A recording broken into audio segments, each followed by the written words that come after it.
Oh my God, it's such a pleasure to have you Thank here. you. I'm happy to be here. And just in case the audience didn't get that, you are the Rhonda Ross Kendrick. Yes. The American pop, like the popular, famous American singer. Thank you. The writer, the actress, and also a public speaker. And Miss Rhonda, you are not just all that. You are also the only child of the legend Diana Ross and Berry Gordy. That's amazing. Like your whole life is the essence of what they call fame. Your husband too is a pianist, a composer, a producer. Your dad, your stepdad, who is also your legal dad, is an American music executive and a businessman. But with all of these things I've just mentioned, one thing I love about Miss Rhonda is she's a woman of her own. She's a woman, like look at her. She comes with all this grace. She's a woman that is true to herself. And one question I have to ask you is, with all the societal fame you were born into, with all the things that the riches that you live in right now that you were also born into, you were able to identify who you are as a person, your true self. How was that process for you, and how did you avoid the pitfall of fame that we know people usually end up in? Well, first of all, thank you. Thank you for that introduction. In a lot of ways, the fact that I was born into all of that fame made it easier for me to find myself, or made the need to find myself more apparent. What I mean by that is a lot of times the people who struggle with fame are the ones who bump into it later. And they've been holding up fame all their lives, and then they bump into it and they think it's going to be something that it's not. But because I was born into it, because I was able to see from such a young age that it's not fame and it's not money that makes you happy. It's not fame and money that gives you value. It's not fame and money that makes you who you are. I saw that in my parents. They were who they were outside of the fame and the money. And they had their own integrity. They had their own authenticity. They had their own joy and their own desires, completely separate from the fame and the money. And that is what allowed them to handle the fame and the money when it came in such a healthy way. That's what also allowed them to raise their families in such a healthy way. And that also allowed them to have the longevity that they've had in the career in such a healthy way. So I saw that from young. I also saw that it would have been very easy for me to fall into the traps. I saw that early. By the time I was in middle school, high school, and definitely after high school, and the industry saw that I was the daughter of these two people, and I could hold a note when I sing, and I could act, or I could do all these different things. They came after me, and they came after me and wanted me to be a replica of my mother, or the second coming of, and it scared me. And I knew immediately, I don't want to go down that road, because I want to have what my parents had. I want to have my own authenticity. I want to have my own self-value. I want to be able to look myself in the mirror when I wake up in the morning and feel good about who I am. I want to have real relationships with my spouse, my children, my friends, my family members. Real relationships that are not lived for public consumption and not lived for Instagram likes. Real relationships. I want to have that. And there's something about the way that the industry is coming at me now, that they want to make me into a product that can be disposed of when they're sick of it. And I need to have my own. Because fame comes and goes. And if it goes, I want to know that I have something, right? Way more. Yeah. Better That than will fame. help me, that will lull me to sleep at night and wake me up in the morning, right? And so, so I knew that in my early 20s, and I pushed back on those requests coming at me, and then they stopped coming, and then for the next, 20 years, I have had the opportunity to really build and really mold who I am, what I do.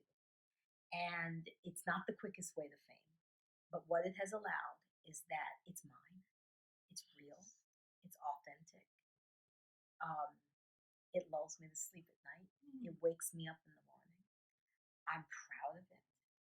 I'm thankful for it. It is my friend when I'm alone. I can sit and write my songs. I can play my songs. Um, and so it's given me a life, you know. And so I found my own self in the midst of all that fame because I needed it. I knew I needed to. I knew I was going to need it when the nights are dark and cold. I was going to need to have myself, and I wasn't prepared to give that away for anything, any price. I'm still trying to take everything you just Yeah. said in because there are lots of powerful message you just like gave us in the space of 2 minutes. You know what I want to say is that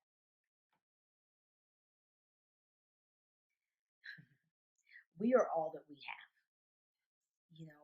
When we are alone at night, or any time during the, we are all that we have, and to give away yourself for any price, for any promise, is beyond risky because it's all you have. Yes. Your ability to feel good about yourself, your ability to feel proud of yourself, your ability to know that you made the healthiest choice you could have made, your ability to be comfortable at night enough to fall asleep, your ability to wake up excited for the day. These are things that have no price. And you can have all those things and be all those things and still be famous and rich. But if you choose to sell those things to be famous and rich, the amount of loss that you've created in your life is almost indescribable. And I don't think people really realize that. Not really. I don't think they do. Yeah. But I was lucky that I knew that. I knew that I needed to have me. Yes. Yeah. I think one of the advantage you had is we always crave for what we don't have. People looking at it from the outside, seeing all the glamorous riches and fame, and they want all of that. But you had that, and you knew that it was more than that to life. Yeah, and that was a blessing for me that Yes. I got to see it from that perspective. Yes. And it's a blessing to all the listeners today that they get to hear that from you, and I hope they are learning from this conversation. One question I have to ask you: you mentioned that you did want to be a product, but your parents have left a legacy that is so strong that people look up to and like, I want to be that. Was there ever a time in that process where you were finding and building yourself that you asked yourself, am I going to be doing enough? Is it going to be enough to live up to the legacy of my parents?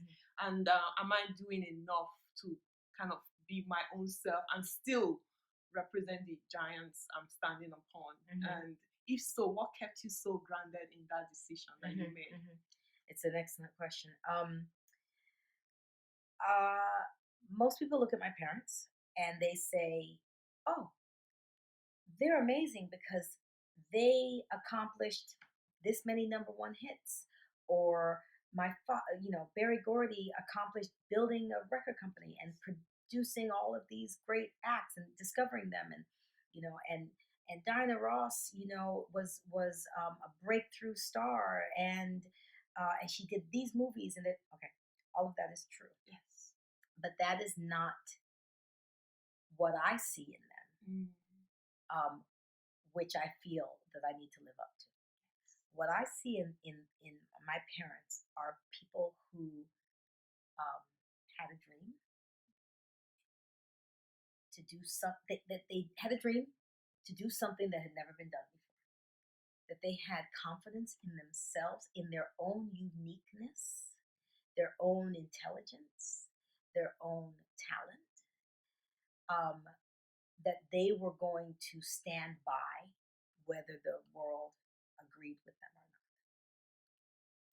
I see in my parents two people who thought outside the box, that they were given a box, that they said Black people stay in that box, or whatever, musicians stay in that box, or even business people stay in that, whatever it is, and they said no, no, no, no, we're bigger than that box.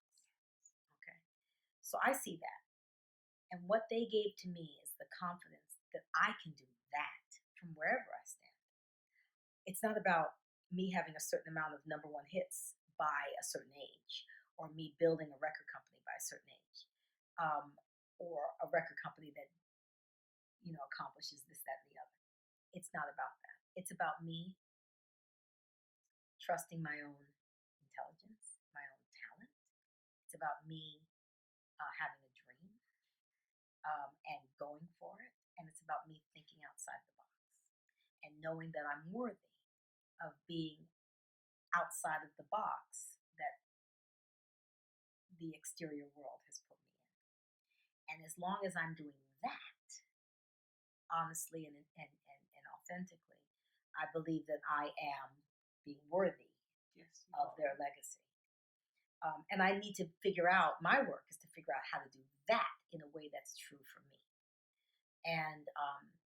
And that's what I'm doing with my songwriting, with my public speaking, the same thing you're doing with the inspiration, and touching just one person at a time. Yes, that is what I do when I do that. Also, the way I raise my son, the way I make sure that he knows his history, that he knows his value. Um, those types of things. We homeschool him. The way I am in my relationships, in my friendships, my integrity, my knowing who I am, despite what hits I have or don't have. Then to me, what I'm doing is worthy of the legacy that they left. And I have to say, you're doing an amazing job at that. Thank you. Like, every time I listen to your music, I have to go back again and play because there's like a message on every lyric. Thank you. And I'm like, I missed that. Wait, I have to go back, because there's a powerful message behind every word that comes out of your mouth. Well, I write. Well, first of all, these conversations this conversation we're having are the same kind of conversations I have with my friends, but also with myself. And it's how I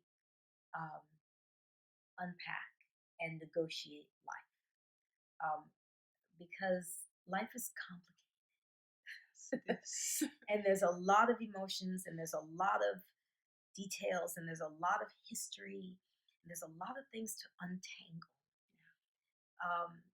That can get you caught up. And I'm really big on not being caught up. My husband laughs at me. Everything that happens, he's like, "Oh, you got to go all the way through it. Like, you got to." Yes, I have to go all the way through it. I have to walk it all the way through. I have to reflect. And one of the ways that I walk it through, and one of the ways that I untangle it, is through words. And I have discussions, even if they're discussions with myself, which happen a lot. I have discussions where I untangle it, and I look at what is really happening here, what's really at stake, what's really hurting here, what's really confusing here. What is the issue at stake right here? why does this feel so frightening? Why does this feel so scary? You know, what about this situation is threatening something about the identity I've built for myself? What about this situation is threatening the way I see the world or my own self-esteem? Or, you know, I go through it piece by piece. It's exhausting, but it's the only way I know how to walk through it with my eyes open. And often as I'm doing that walking, the words that I use to walk through that become my songs. They also become my talks that I have. I'm in the midst of writing some books. They're becoming my books. It's how I walk through my life. It's how I figure it out. So I like that you are noticing that in the songs, because that is extremely important to me. I don't make a song, that is just for idle listening. The songs are there to help me untangle my life, empower myself, remind myself of who I am and what I'm capable of, and hopefully whomever else is listening to me will do the same thing. It's interesting because one of the things I try to push forward through these series is you have to find yourself first. You have to be able to know yourself for you to impact anyone else in your life. And that's why your music is so touching. And I have one question about this particular song, which is it don't matter. Like that particular song, one thing you said there was, no matter the circumstances you are in, like God has a plan for you. And the particular lyric said, no, there's no excuse. Everyone can be used. It's very easy for someone to say, well, she's Diana Ross's daughter. She's born into fame. She doesn't understand my circumstances. She doesn't know what I'm going through. What would you say to someone like that, and what were you trying to carry across through that lyric? That's so good. All right, let me back up. When you said you have to find yourself first. So I took my boy skiing, and we were skiing, and he was ahead of me. And as I was skiing, I noticed a girl had fallen, and one ski was off. And her friends were down a little ways, but she couldn't get down to them, and they couldn't get back up to her. So they were just kind of talking to her and trying to tell her what to do. So I pulled myself next to her. I grabbed her ski, put it down where her foot was, and I said, "Hold on to me. I'm stable." And she kind of looked at me. She wasn't sure. I said, No, hold on to me. I'm stable. And she was trying to balance herself on her one foot. And I said, "Hold on to me. I'm stable." And as I said it, I heard it. And I said, I am not of any help to her if I'm slipping and sliding. Right? As much as when somebody is feeling down, you kind of want to be down there with them to help them out and let them know that you understand. But the bottom line is, she didn't need me to do any of that. She needed me to be stable. She needed me to know that I knew what I was doing. That nothing she could do was going to throw me off. Right? That her lack of stability was not going to knock me off my game. That I was a good enough skier that she could depend on me. So as I was saying it, I heard it. And it almost like it kind of caught me, because I'm an empathetic person, and it's easy for me to not want people to think, back to your next question, that I'm above them. Right? I don't want people to feel like that. But it is very important that you find yourself, you ground yourself in yourself, you make yourself stable, so that they can be slippery and they can hold on to you. Now, to go to my song, the lyrics are, it don't matter. I won't say all the lyrics, but that it doesn't matter who you are, what your circumstances, that you can make a difference in this world. And the truth is, we all have those places and those times in our lives when we are the stable one, when we can be the stable one, if we choose to be, despite what you come through. And similar to what we talked about earlier, it's the fame and the money have nothing to do with it. You have nothing to do with it. It's all about where you are within yourself. You know, it enables you to be the better person of whatever you are. Like if you're a good person, it helps you. Absolutely. And your goodness will help someone else. Yes. Your stability in your goodness, your stability in your integrity, your stability in your kindness and your generosity, right?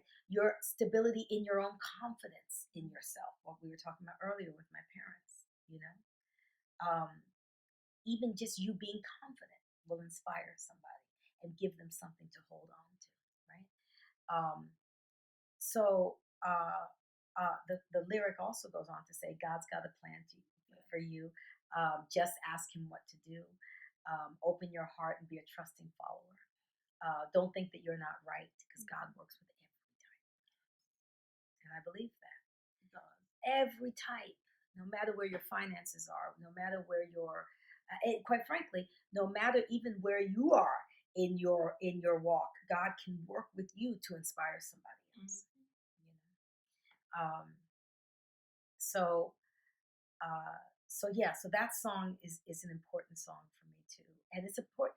My songs are all reminders for me because listen, it is easy to feel down. And we have reason. There's a lot of stuff going on. This is not an easy walk. No. And it's easy to feel down and feel like, you know, I don't have anything to add to the conversation. I don't have any thing to offer. But the truth is, we all have something to offer. You know, we all have something to offer. And by the way, let me just also back up to my story on the hill. I am a stable skier, so I was able to offer that. But I'm not the best skier on the mountain. No. By any stretch. By any stretch. Or you could have said, I have my son, I need to watch over my son. Absolutely. You could have Absolutely. Just had that I see her, but I got to go. Yeah, Yes. Exactly. There was a lot of ways I could have made excuses. Yes. But what I did know is I had what she needed at that moment. And your goodness reminded you. I had what she needed. Also, I might not have even been as good of a skier as her friends, but they were just this far away and they couldn't do it. I had what she needed at that moment. I don't have the most of anybody. I'm not the best, but I had what she needed. And I was put in that position right in that moment. I could have been 3 minutes later, you know, right in that moment, and I had what she needed and I could offer it, you know, and I was stable enough to help her with that, you know. Yeah. So I think that's important. It is very important to, like you said, you don't have to have everything. You don't. Sometimes you have something that someone else needs, yes. and that's all you need to offer at that moment. And you never know. You never know. There's been a million times where I have said something to somebody or offered something to somebody, and they said, you don't even know how much that meant. And there's been a million times that someone's done that to me, and I've thought, God, they don't even know that today is the day. Something as small as walking down the street and someone say, you look great. Yes. You know, I've had that. Yes. Like I love bright colors, and someone just said, I just needed to see this color tonight. Isn't that something? And the bottom line is, you know, when you give that to someone, you have no idea that in that moment you're being the one, the stable one that they needed. Yes. You don't know. And so that's really what the song is about. Do your best to be generous with your light, with your heart, because you don't know who has fallen and needs to hold on to that. And I think that's where this, because the first time I met you, you were speaking at an event, at the Acts of Gold charity event, and you had a quote that stuck to my head. You never know what you said, how that kind of impacted me. Yeah. You said, life happens, things happen, but it doesn't define who you are. But people are home today, probably watching us having this conversation, and they're saying, well, you don't know my circumstances. It's never going to get better. This is it for me. What do you have to tell those people? Well,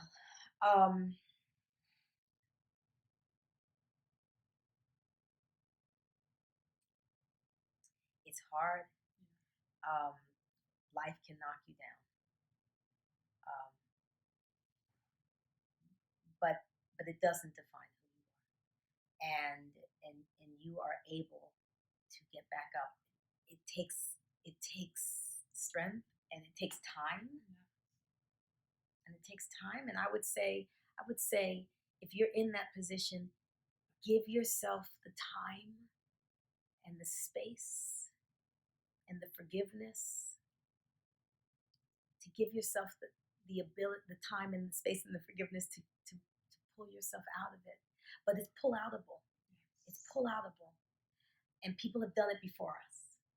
I look at our mothers and our grandmothers, our fathers and our grandfathers, and look what they pulled out of. You know, we are able.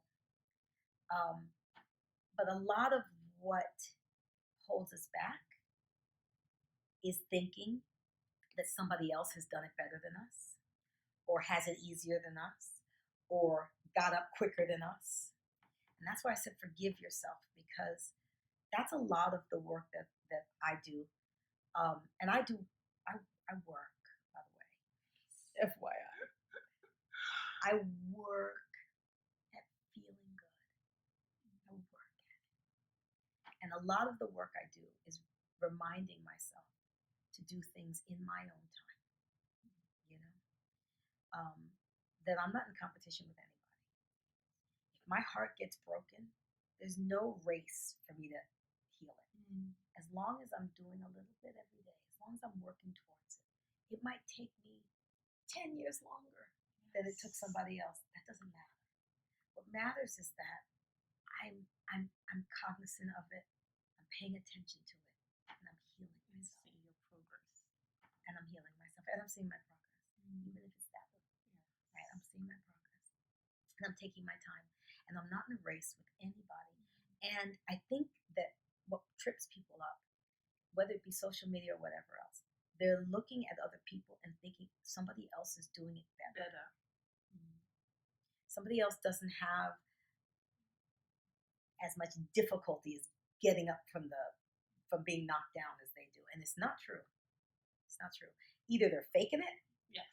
That's so true. Yeah, they're faking it, or they're doing the work. Yes. You know, and I say that to a lot of people, you know, because I'm a happy person.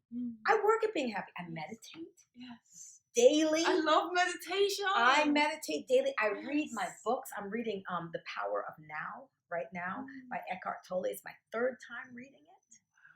I love all his books. I listen to inspirational stuff. I listen to spiritual stuff. I read spiritual stuff. My conversations with my friends are in, at that level. They're deep. Yes. I don't watch television. Very little. I'm watching the impeachment. But I watch very little television because most of it is not helpful to me. Very little television. I listen to podcasts. I'm working. I journal. I do the work. And all that it takes. All that it takes. And so many people, even my close people, say to me, "Oh, Rhonda, you don't know. You're happy all the time." Well, it's true, but it's because I do the work.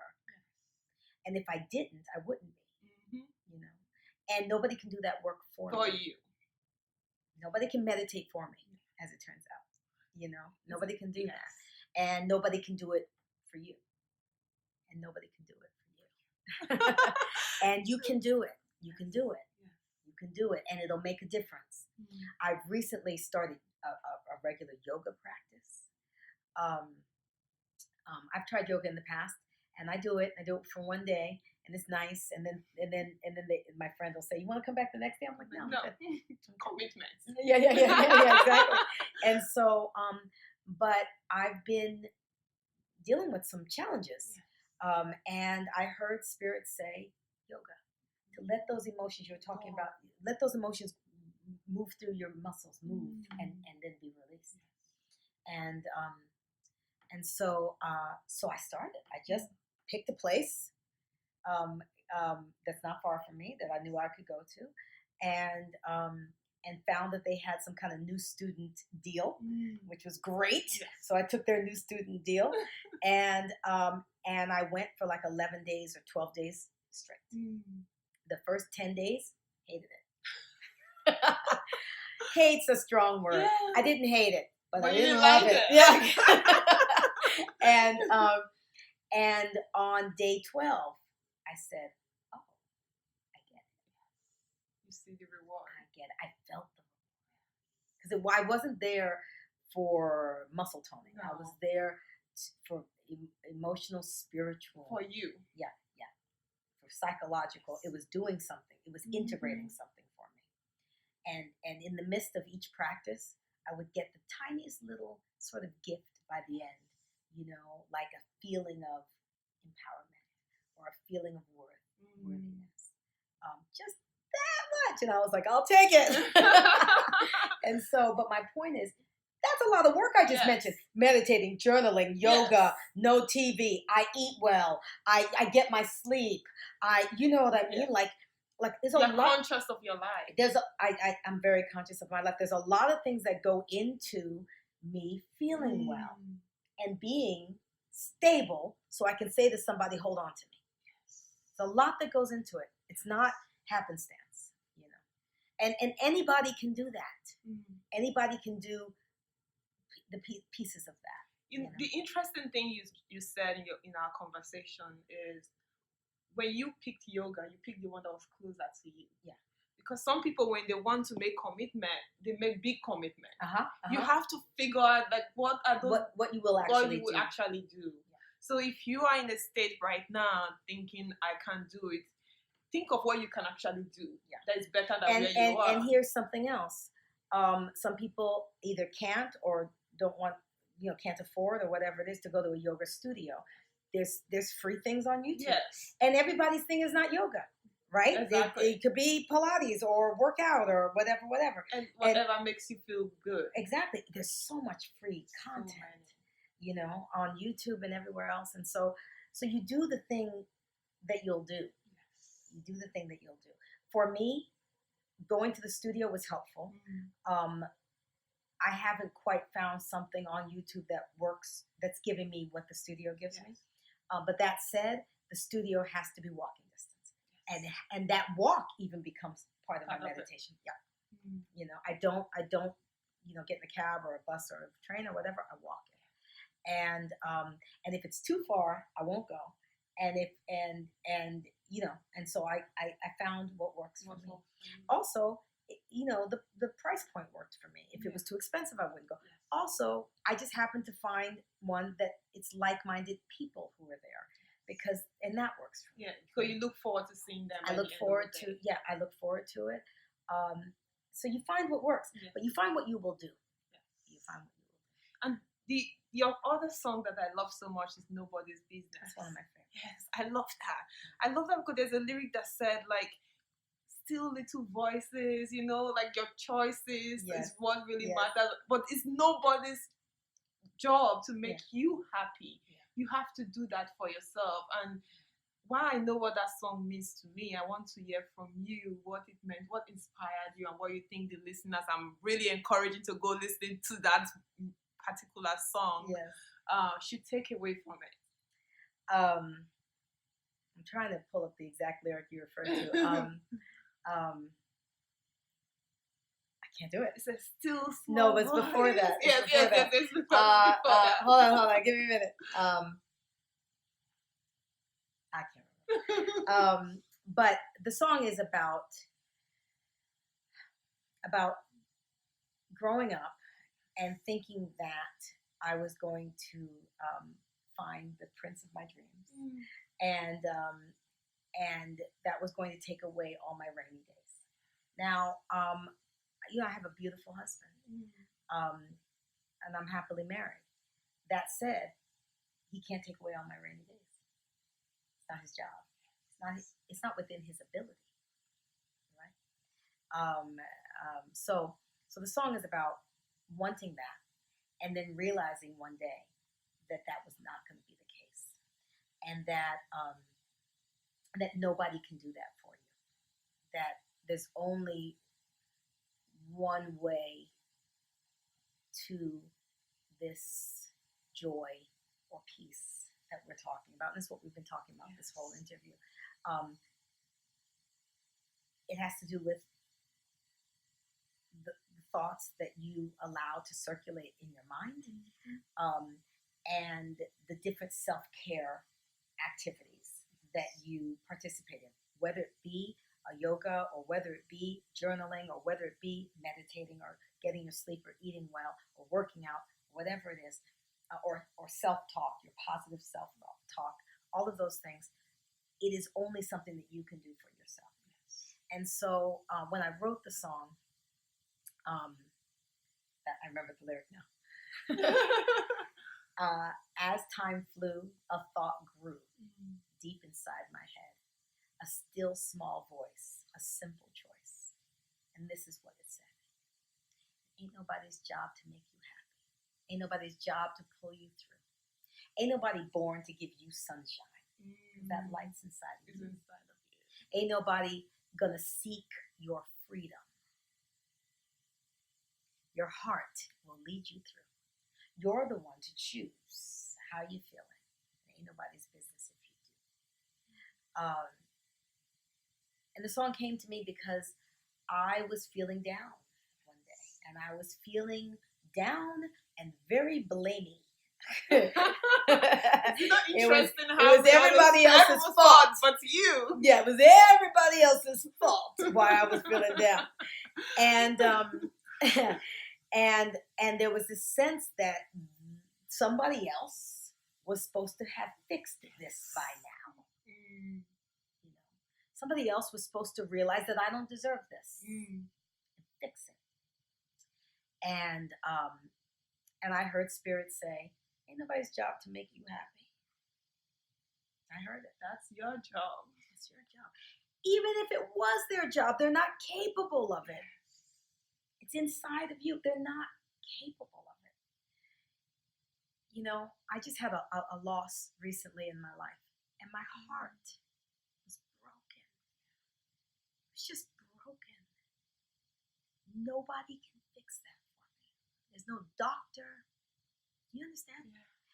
I mean, I can get guidance. You can go to a therapist, and I did, and I do, to get guidance. Yes. But nobody can heal it for you. That is your own work. So you have to be at that place. It's your own work, you know, to detangle it and heal it and let the light and the love of Spirit come in and heal you. Nobody can do that for you at all. Can't do it. Even if they wanted to. If they love you so much, but they still can't do it. They can't lift you out of depression. They can't do it. They can't help you not have anxiety or worry or fear, or they can't do it. And like, I love my son more than anything in the world, but I can't do it for him. You know, he's got to find his own way, and I'm teaching him, helping him have the tools. But he has to find his own way, that when he's struggling emotionally, however, for whatever the reasons are, and some of the reasons are extremely valid. Yes. Doesn't matter. We all have very valid reasons why we are feeling the way we are feeling. Yes. Doesn't matter. I can't do it for him, and nobody can do it for him. He's got to figure out how to do it for himself. So that's what the song is. And the song was written for me. No, thank you for blessing us with those deep thoughts, because I listen to that song in replay.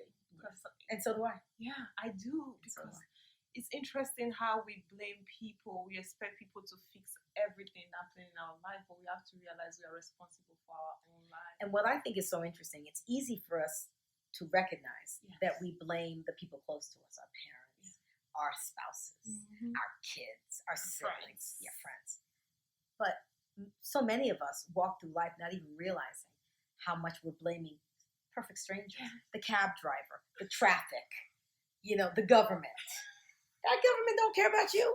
Like, you know, like you're sitting there, you know, the newscaster, I don't know, like, you know, the people at your job, or the, you know what I mean? Like, we're constantly in an argument with the world for not giving us what we feel like we needed in that moment when it wasn't their job to give it to us. It wasn't, and it was our job to be resilient enough that it doesn't matter what they're giving us. We're okay. We're okay.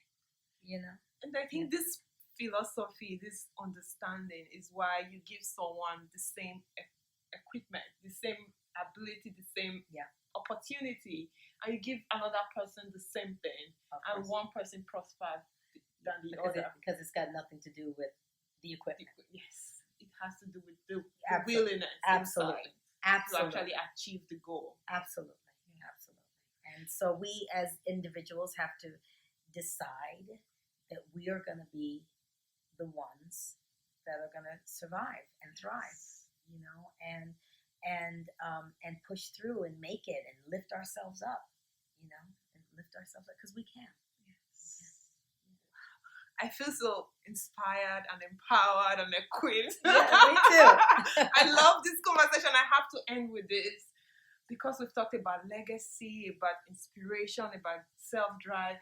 I have to end with this question. What inspires you the most every day? And secondly, what do you want your legacy to be in the next 50 years when you're no longer with us? Or even when you're with us, what would your legacy be? I'm still going to be here in 50 years. In 150 years. I'm still here in 50 years. Yes, I would love 150 that. years, okay. What inspires me?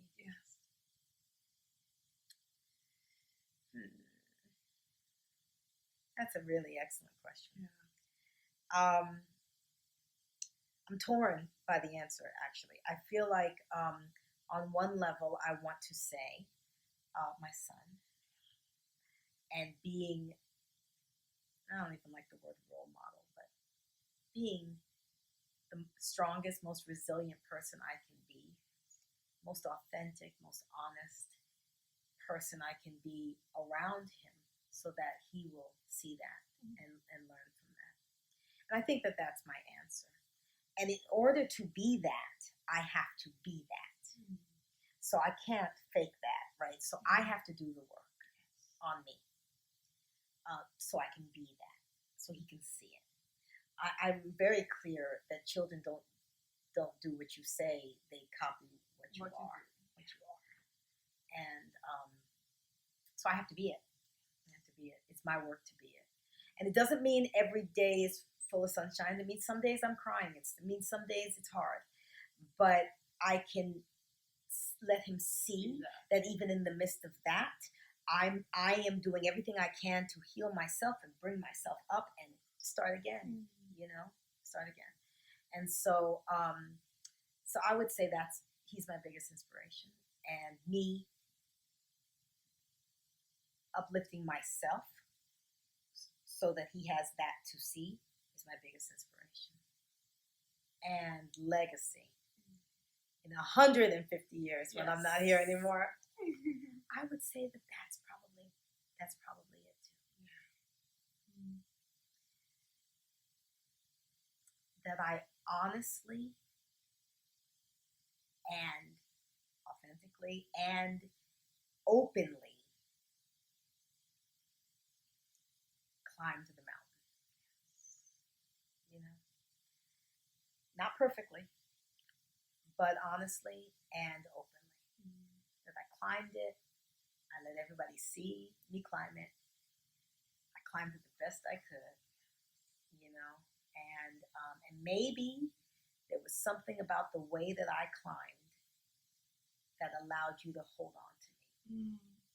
At those moments when I was stable. I wasn't stable every moment, but at the moments that I could shoulder your weight, I did. And otherwise, you climbed it and I climbed it. I would say that. Wow. Yeah. I have to thank you again and again for I'm so happy about giving me this opportunity to have this conversation and to share with the listeners. And I hope a lot of people are going to be listening and sharing, but most importantly, holding on to all the words you've blessed us with. Thank you for being part of this episode. I hope in the future we can have this conversation again. Yes, thank you.